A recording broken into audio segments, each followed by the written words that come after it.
you will hear a woman booking a bicycle tour over the phone. First, you have some time to look at questions 1 to 4.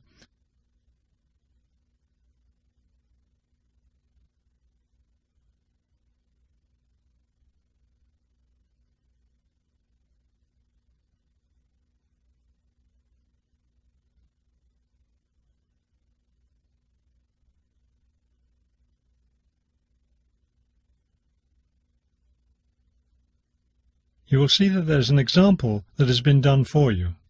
On this occasion only, the conversation relating to this will be played first. Global bicycle tours. May I help you? Yes, thank you. I'd like to sign up for a bicycle tour. The man answers the phone. Global bicycle tours. So the word global has been written at the top of the form. Now we shall begin. You should answer the questions as you listen, because you will not hear the recording a second time. Listen carefully and answer questions 1 to 4. Global bicycle tours. May I help you? Yes, thank you. I'd like to sign up for a bicycle tour. Which tour were you interested in? We have the River Valley tour coming up in June and the mountain tour in July. The River Valley tour is in June. I thought it was in May. It actually takes place the first week of June. Oh, I see. Well, I can still do that. The River Valley tour is the one I want. Splendid. Just let me take your information. May I have your name, please? Carla Schmidt.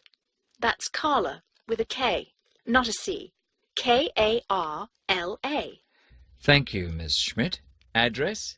Do you need a street address, or can I give you my post office box? A post office box is fine. It's P.O. Box 257, Manchester. Thank you. Okay, next. Will you be bringing your own bicycle, or do you want to rent one from us? I'll bring my own. Excellent. Now, we provide all the meals, so we need to know if you have any dietary restrictions. I don't think so. What do you mean? I mean, if there's any food you can't eat. Some people have food allergies or are vegetarian or have to avoid dairy products, things like that. Oh, I see. Well, yes, I'm a vegetarian. I never eat meat.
Now listen and answer questions 5 to 10.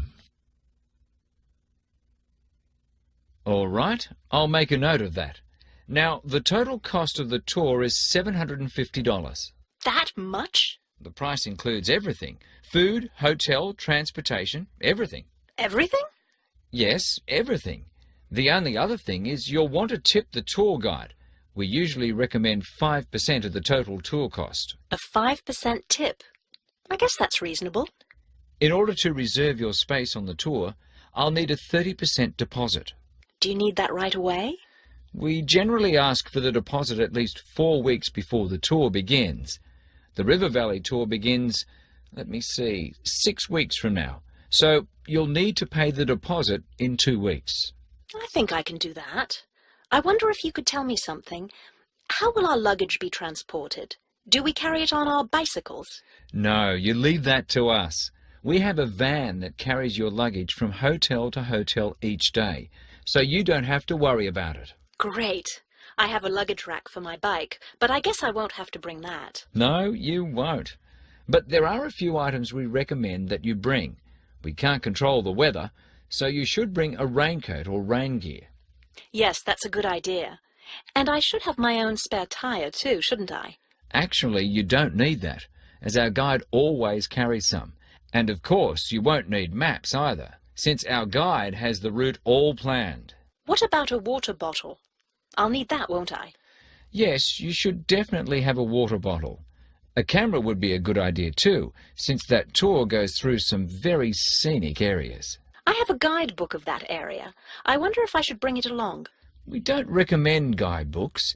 It would just be extra weight, and the tour guide knows a great deal about the area. Yes, I see.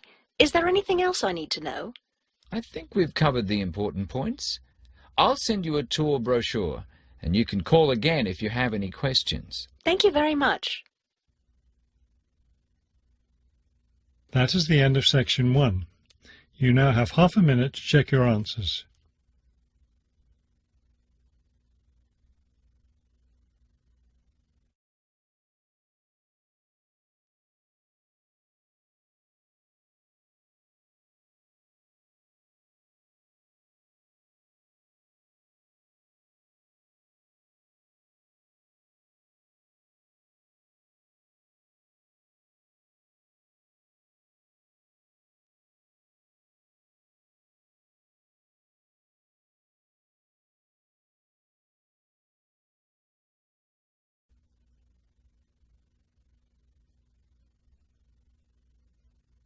Section 2.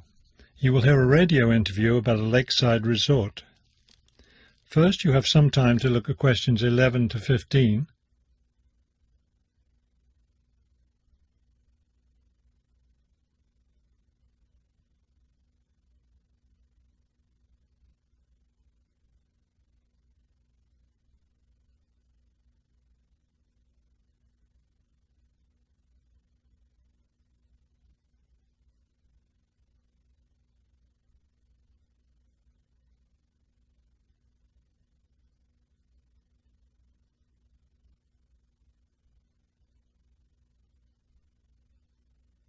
As you listen to the first part of the talk, answer questions 11 to 15.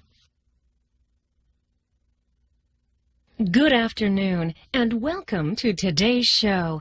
The warm months are with us, and many of you are getting ready to plan vacation trips. To help you with that, we have a special guest today, Robert Sampson, director of the Golden Lake Resort. Robert, I understand Golden Lake is a popular place for families to spend their vacations. Yes, families enjoy spending time at Golden Lake. Many come back year after year. We have a spectacular location and fun activities for both children and adults. Could you describe for us some of the activities available at Golden Lake? We have a lot of water activities, of course, since we're right on the lake. We have a pleasant sandy beach for swimming. We also have canoes and sailboats available, and many of our guests enjoy boating on the lake. I imagine water skiing would be popular among your guests. Actually, we don't permit water skiing in the resort area. It can be dangerous for swimmers and for the canoeists too. We do have a great location for fishing, though, and you'll often see guests fishing from our dock or from the canoes. That sounds very relaxing. What about activities on land? Do you have facilities for tennis? We had tennis in the past, but the courts fell out of repair, and since we found that most of our guests weren't interested in the game, we closed the courts down. So that's no longer an option. And naturally, because of our location in the woods, we don't have an adequate area for a golf course. But I'd like to let your listeners know that we'll be adding a new activity this year. We've made an arrangement with the local stable, so now we're going to have horseback riding available for our guests. We've created several riding trails around the lake. That sounds lovely. Now, what about rainy days? What can your guests do when the weather's bad? We have a games room and a crafts room. When the weather's rainy, some of our very talented staff members offer arts and crafts classes for all ages. What fun! Do you offer any other classes or activities?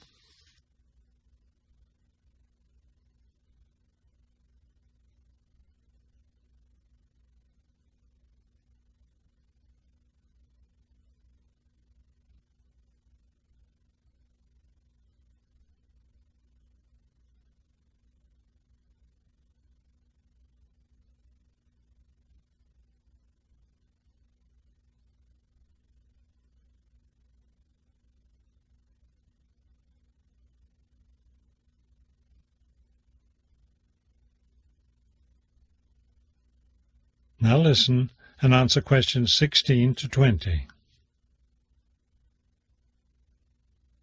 We have a weekly schedule of evening activities which anyone can attend if they choose. Every Sunday we show a film, always something that's suitable for the whole family. Monday's my favourite night because that's dessert night. Our cook prepares a variety of desserts and we get to taste them all. I'd like to be there for that. Yes, it's great. We get more serious toward the middle of the week. Our discussion night is on Tuesday. Discussion night? Yes, we discuss different current events depending on what's happening that week in the news. Then on Wednesdays we have lectures. We invite different experts to talk about local history or nature topics. This is actually one of our most popular evening activities. We found that our guests are really interested in learning about the local area. It sounds quite interesting. Yes, we've had some excellent speakers. Thursday nights are totally different because that's when we play games. That's especially fun for the children. The children love Fridays too because that's talent show night. Everyone gets in on that. Staff, guests, everyone. It looks like you have a lot of fun at Golden Lake Resort. We do. And we end every week with big fun, with a dance on Saturday night. Now I understand a little more why Golden Lake is such a popular place for family vacations. With such a variety of activities, there's something for every member of the family there. There is, and I hope your listeners will consider spending their next vacation with us. That is the end of section 2. You now have half a minute to check your answers.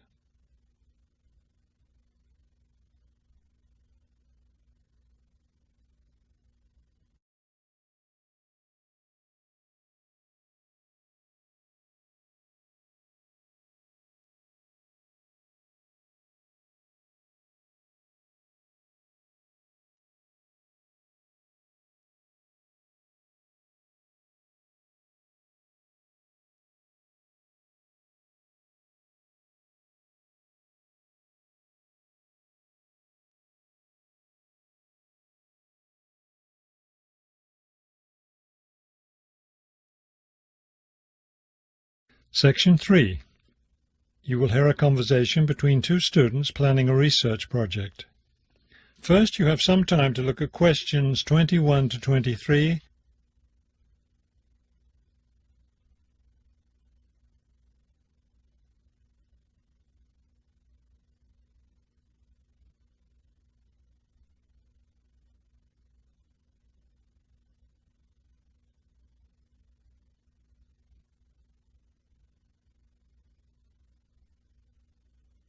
As you listen to the first part of the conversation, answer questions 21 to 23. We'd better start planning our research project because we don't have much time left before it's due. I know, only 3 more weeks. Is that all? I thought we had more time than that. Well, let's get to work then. Okay, so we agreed we're going to interview shoppers about their spending habits. Did we decide to conduct our interviews at the department store? We haven't decided anything definitely yet, but I think the shopping mall would be a better place. We'd get more of a variety of shoppers there. Yes, that's a good point. So let's do that. How many interviews did the professor say we had to complete? She said at least 30. That sounds like a lot, doesn't it? Yes, but if we divide it up between the 2 of us, that's just 15 each. That's not so bad.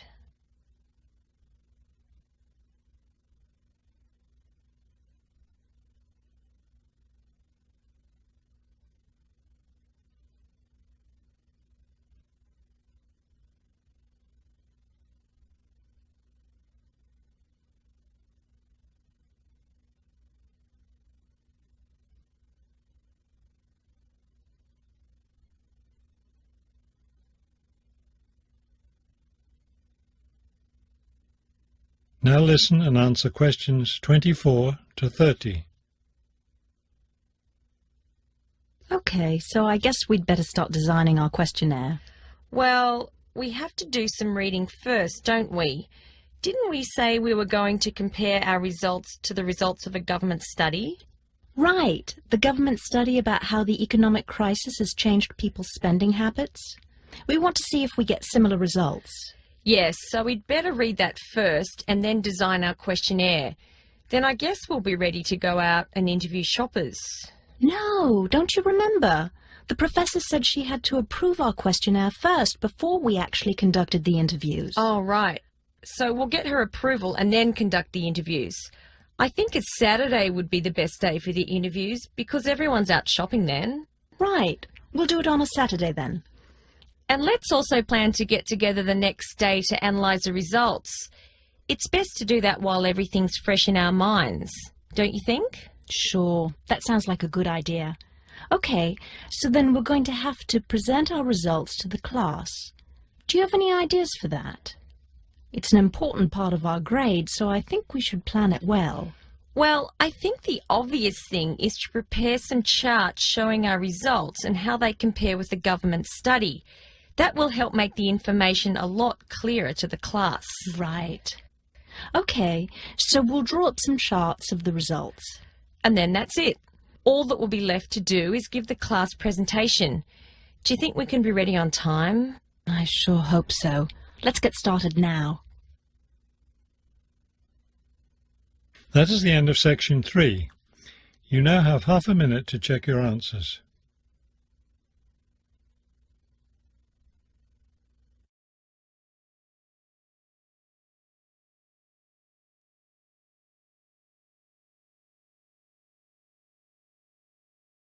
Section 4. Section 4. You will hear a lecture about the black bear. First, you have some time to look at questions 31 to 35.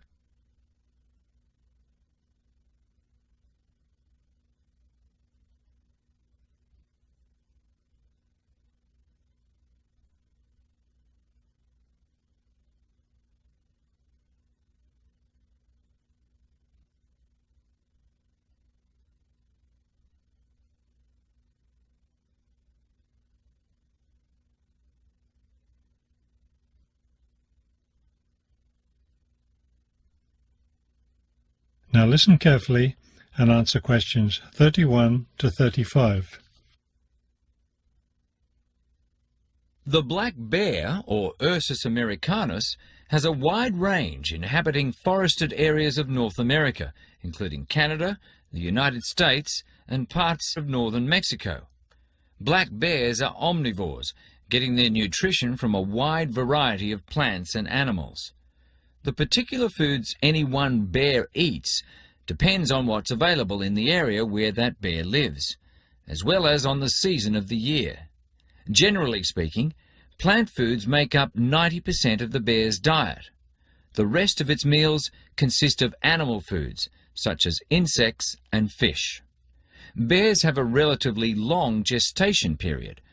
Mating takes place in the spring or early summer, but bear cubs aren't born until the following winter. Usually, 2 cubs are born at a time, although some litters may have as many as 5 cubs. Bear cubs are dependent on their mother and may stay with her for close to 2 years. Wild black bears can live as long as 25 years. They've lived for as long as 30 years or more in captivity.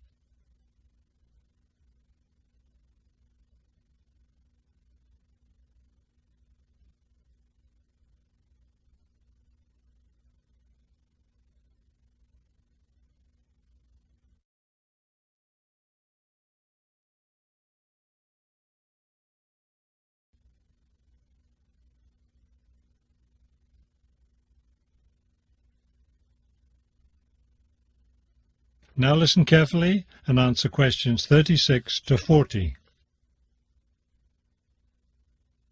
Much of the black bear's range coincides with the range of its close cousin, the grizzly bear.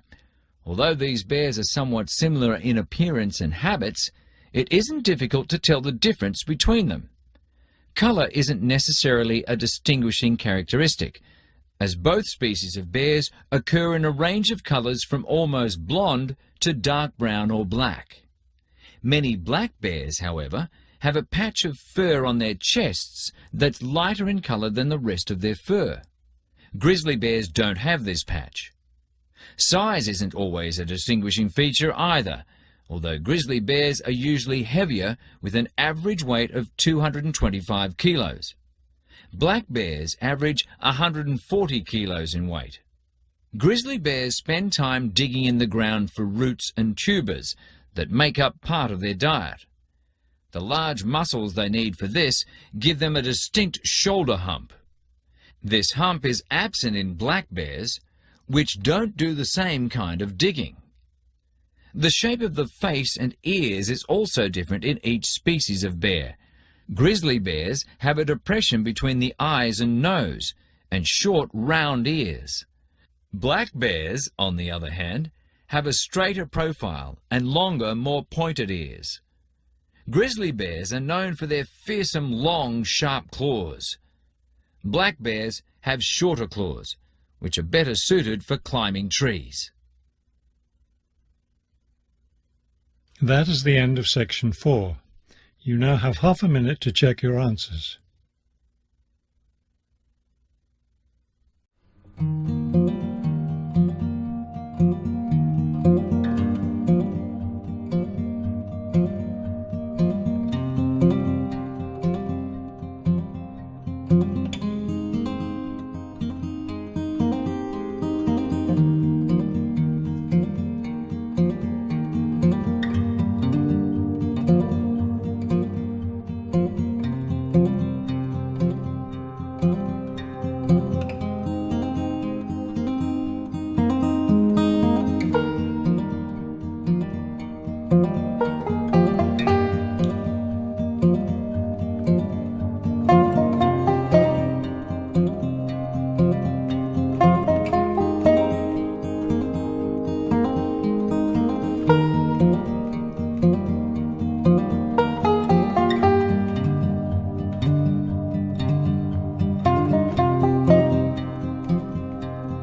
you.